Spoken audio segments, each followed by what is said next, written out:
আলহামদুলিল্লাহ, এইমাত্র জানতে পারলাম ভারতে একটি সর্বদলীয় সভা হয়েছে, যেখানে সর্বসম্মতিক্রমে জননেত্রী শেখ হাসিনাকে সসম্মানে পূর্ণ নিরাপত্তায় বাংলাদেশে প্রত্যাবর্তন করাবার সিদ্ধান্ত গৃহীত হয়েছে। অত্যন্ত গোপনীয়তার সাথে এই গুরুত্বপূর্ণ বৈঠকটি অনুষ্ঠিত হয়। এটি আওয়ামী লীগ নেতা রাশেক রহমানের ফেসবুক পোস্ট, যাকে সমর্থন করছেন অধ্যাপক ডক্টর নাজমুল হাসান কলিমুল্লাহ তার নিজস্ব সূত্রের বরাত দিয়ে। এই খবরের উৎস কি, নাকি এটিও প্রপাগান্ডা? সত্য হলে কি উদ্দেশ্যে, কিভাবে প্রত্যাবর্তন করাবে ভারত, এসব বুঝতে তাৎক্ষণিক এই আয়োজন। অতিথি হিসেবে আছেন নাজমুল হাসান কলিমুল্লাহ এবং আছেন আওয়ামী লীগ নেতা রাশেক রহমান।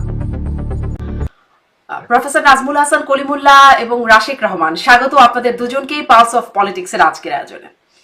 খুব তাৎক্ষণিক সিদ্ধান্তের ভিত্তিতে আজকের অনুষ্ঠানটি আয়োজন করছি।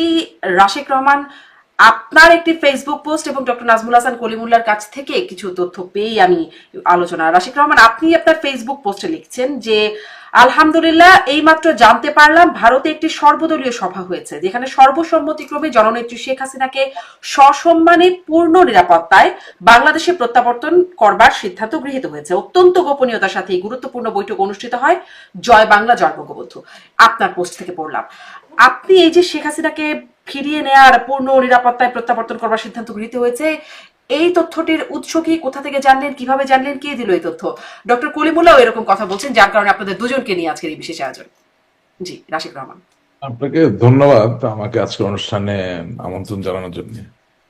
প্রথম কথা হচ্ছে, আমাদের তো বিভিন্ন পর্যায়ের বন্ধু বান্ধব পৃথিবীর বিভিন্ন জায়গায় আছে।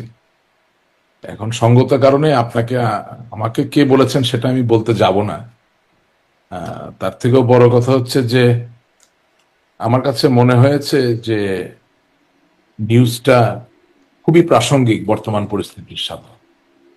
কারণ দিনের শেষে বাস্তবতা হচ্ছে যে বাংলাদেশ বলুন, ভারত বলুন, নেপাল, শ্রীলঙ্কা, মালদ্বীপ, পাকিস্তান, যেই দেশকে আপনি টেনে আনেন না কেন, দিনের শেষে গণতান্ত্রিক অভিযাত্রা, গণতান্ত্রিক মূল্যবোধ সুরক্ষিত না হলে আসলে কেউই তো নিরাপদ না। আর এই দক্ষিণ এশিয়ায় যে কোনো একটি বৃহৎ দেশ, এই ক্ষেত্রে বাংলাদেশ তো বটেই, সেখানে গণতান্ত্রিক মূল্যবোধ বলতে কি বোঝায়? শুধু কি একদিনের নির্বাচন? না। জুলাই আগস্টের যে আন্দোলনটা হয়েছে সেখানে অবশ্যই অনেকগুলো কারণ মিলেই তো এই পরিবেশ বা পরিস্থিতি তৈরি হয়েছে। সেখানে নির্বাচনও একটা আলোচ্য বিষয় ছিল বটে, তাই না? তা নির্বাচনটা কেন? গণতন্ত্রের জন্য। এখন কোন দেশে প্রতিদিন যদি এটা যদি মৃত্যু উপত্যকায় পরিণত হয়, কোন দেশে আপনি যদি বিনা বিচারে মৃত্যুবরণ করেন, সেটা আগে পেছনে অথবা ভবিষ্যৎ যেভাবে আপনি হিসাবে ধরেন না কেন, সেটা যে খুব শুধুমাত্র বাংলাদেশের জন্য বাংলাদেশের মাঝে সীমাবদ্ধ থাকবে তা না, সেটা তো পৃথিবীর অন্য সকল দেশকে প্রভাবিত করবে। সেই জায়গা থেকে আমি যেটুকু খবর পেয়েছি, ভারত একেবারেই সুস্পষ্টভাবে বাংলাদেশের গণতান্ত্রিক অভিযাত্রা অব্যাহত থাকুক এবং সেই অভিযাত্রায় আওয়ামী লীগের মতো একটি বৃহৎ দল সেও অংশগ্রহণ করতে পারুক, এই জায়গাটায় তারা ঐক্যবদ্ধ জায়গায় আছেন। এটার মানে এই নয় যে সে অন্য কোনো দলকে গণতান্ত্রিক অভিযাত্রায় অংশগ্রহণ করুক, এটা চায় না। এটার মানে যে সকলে মিলে অংশগ্রহণ করুক, এটা চায়। তো এটা আবার রিনিউড হয়েছে এবং আমার কাছে মনে হয়েছে যে বর্তমান রাজনৈতিক প্রেক্ষাপটে এটাই তো হওয়ার কথা। কারণ আপনি যদি ভারতের মাননীয় প্রধানমন্ত্রী নরেন্দ্র মোদীর কথা ধরেন, সে তো হাজার হলো একটা ডেমোক্রেটিক্যালি ইলেক্টেড পলিটিক্যাল পার্টির leader. He himself is a democratically elected political soul.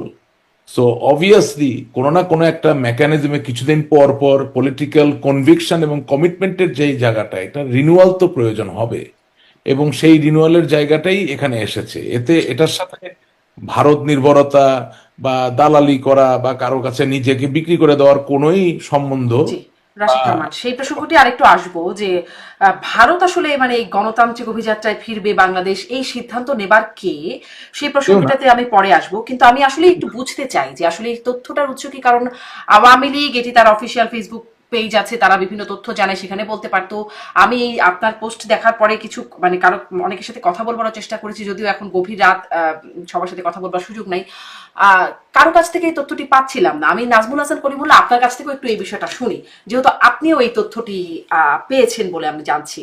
কিভাবে পেলেন, মানে কিভাবে এটি বিশ্বাসযোগ্য, আপনার ব্যাখ্যায় কিভাবে বিশ্বাসযোগ্য হচ্ছে এবং কিভাবে পেলেন আপনি যদি বলেন। ধন্যবাদ।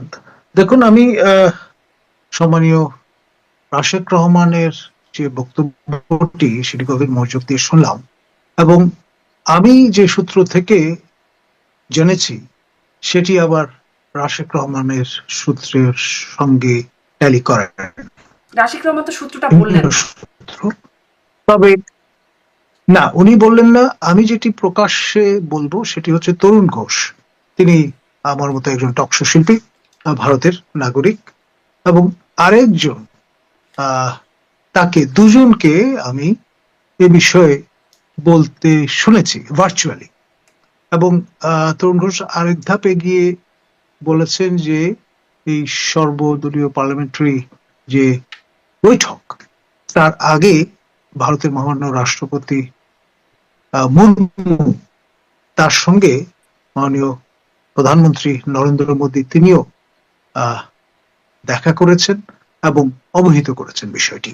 1, 2, 3 নম্বর যে বিষয়টি সেটি হচ্ছে আপনার ভারত সরোগেট মাদার বা ধাত্রী মাতা হিসেবে ভূমিকা পালন করেছে মহান মুক্তিযুদ্ধের সময়। এবং অনেকে আরেকটু খোলাসা করে বলেন যে বাংলাদেশ রাষ্ট্রের আতুরঘর হচ্ছে ফোর্ট উইলিয়াম, অর্থাৎ ইস্টার্ন কমান্ডের যে সদর দপ্তর সেখানটায়। এবং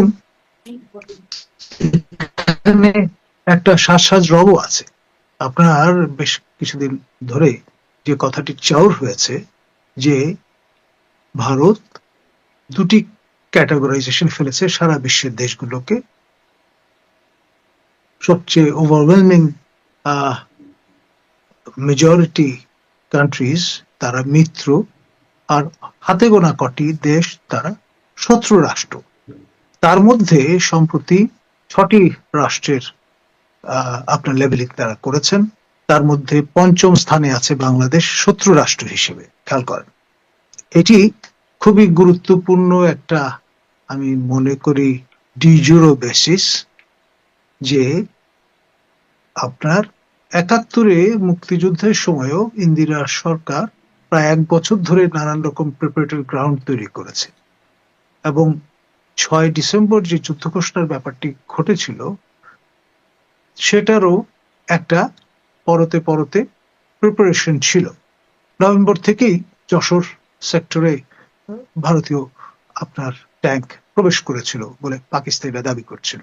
এখন তার একেবারে উড়িয়ে দেওয়া যায় না। ইনফরমালি প্রবেশের পরে যখন পাকিস্তান বিমান হামলা করে বসলো ভারতে, সম্ভবত 3রা ডিসেম্বর, তারপর ভারতের আর কোনো উপায় ছিল না যুদ্ধ ঘোষণা না করে, কারণ that was A unilateral aggression, aggressive posture, যেটি সম্প্রতি আমরা দেখেছি ইসরায়েল ইউনিল্যাটারালি অ্যাকশনে গেছে এগেইনস্ট আইরান, সেরকম একটা বিষয়। যাই হোক, ইতিহাসের অংশ। বাংলাদেশের সামনে কিছু একটা ঘটতে চলেছে, তার প্রিপারেটরি অংশ হিসেবে এই যে শত্রু রাষ্ট্র হিসেবে চিহ্নিত করা, তারপর পাঠানোর যে ম্যাঙ্গো ডিপ্লোমেসি সেটা